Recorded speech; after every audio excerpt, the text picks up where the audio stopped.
Dana Hyde is the CEO of the Millennium Challenge Corporation. I think it's probably fair to say that a number of people in the room won't know exactly what the Millennium Challenge Corporation does.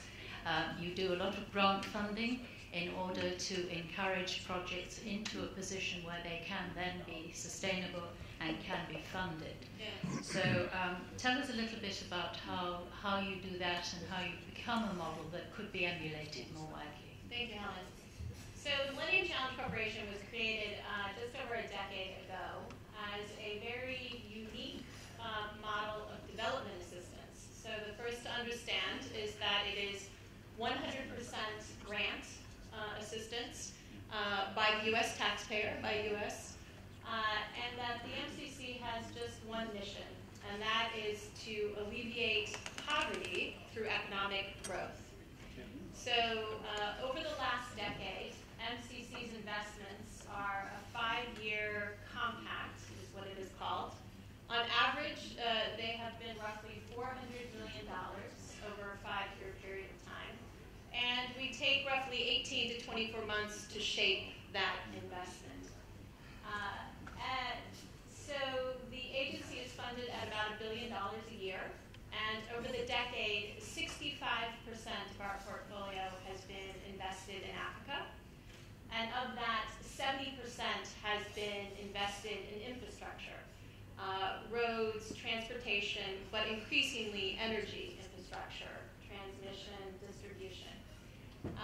And the model itself is very much premised on the idea of incentivizing governance. So countries are selected largely on the basis of a series of indicators reflecting governance performance.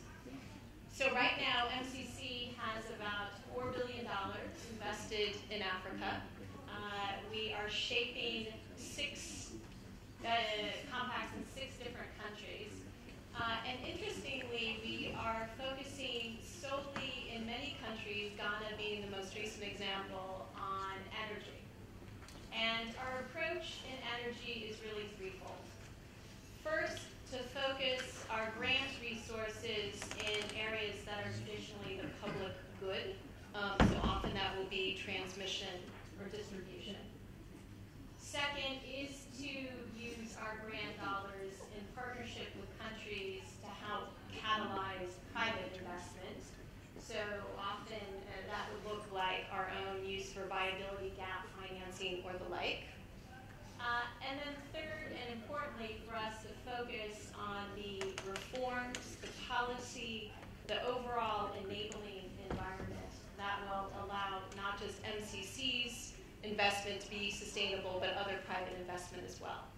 So we are working closely with countries on regulatory reforms, on standard PPAs, on cost-reflective tariffs, and the like in order to achieve that. Thanks, Dana. Doing business in Africa. You can't afford to be without Africa Investor.